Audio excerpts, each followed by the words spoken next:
Toute l'année en France, on entend « Ouais, le chômage, c'est la faute à l'Europe. L'immigration, c'est la faute à l'Europe. Bah, le réchauffement climatique, c'est la faute à l'Europe. » Arrivent les européennes et là, on entend « Ouais, mais c'est qui se présente ?»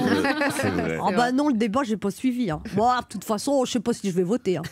Ah bon, il y a un vote pour l'Europe? Mais pourquoi on doit voter, nous? C'est pas les Européens qui votent? C'est vrai. Non, déjà, il faut dire qu'il y a plein de nouvelles têtes pour cette élection. Hein. La semaine dernière, quand je suis tombée sur le débat, je me suis dit, ça a changé Koh-Lanta. Fini les vieux briscards de la politique qui ont plein d'expérience et de casseroles. Maintenant, la mode, c'est les petits nouveaux qui n'ont pas l'air dans leur assiette. Nathalie Loiseau. Non mais Nathalie Loiseau, elle est au bout de sa vie. Son affiche de campagne, déjà, on dirait Christine Angot qui vient d'écouter le dernier album de PNL. Non mais franchement, Nathalie Loiseau, elle aurait dû faire carrière chez les Verts parce que comme c'est parti, elle va se retrouver dans les choux.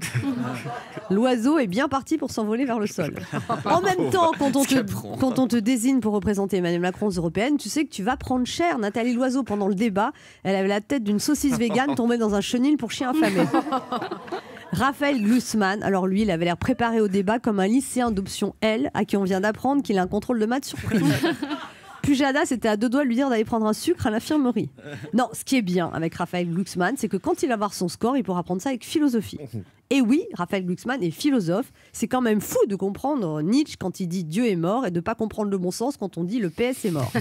Pour le débat, je ne sais pas si vous avez vu, chacun des 12 candidats est venu avec un petit objet, mais avec aucune grande idée. François Asselineau, lui, il est venu avec des menottes pour symboliser nos rapports avec l'Europe. Il aurait parlé du réchauffement climatique, il s'attachait au radiateur. Il abordait les impôts, il nous sortait un sextoy. Pour parler de son score, à mon avis, Asselineau, il pourra sortir un microscope.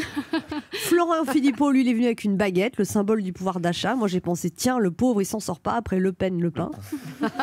Xavier Bellamy des Républicains, il est venu avec l'Iliade et l'Odyssée. Alors, c'était pas forcément une bonne idée, parce que la dernière fois qu'il y a eu une Pénélope à droite, ça s'est pas bien terminé. Bon, c'était peut-être pour nous rappeler que le dernier candidat crédible chez les Républicains date de l'Antiquité, je sais pas. En tout cas, à la fin, tous les autres voulaient l'envoyer se faire voir chez les Grecs. Benoît Hamon était là, lui aussi. Si, je vous jure, le petit. Mais Benoît Hamon, enfin, le petit sympathique qui a l'air de s'excuser d'être là. C'était pas le régisseur plateau, c'était Benoît Hamon. Benoît Hamon, le fils caché de Shrek et de Oui Oui. L'ex-candidat à la présidentielle. Ça faisait bizarre de le voir là. Un jour, il s'imagine président de la République. 2 ans après, il est même pas sûr d'être député européen. En fait, c'est pas une élection pour lui, c'est un redoublement. Il a lancé un mouvement qui s'appelle Génération, on dirait un album hommage. Après Génération Goldman, voici Génération Hamon. Avec la reprise Pour que tu m'aimes encore, déjà double disque de carton. Moi, je crois que Benoît Hamon aurait mieux fait d'appeler son mouvement Générateur parce qu'il génère pas vraiment l'enthousiasme. Non, moi, je trouve que c'est dommage qu'ils aient tous oublié d'apporter l'objet le plus important, l'objet de leur présence.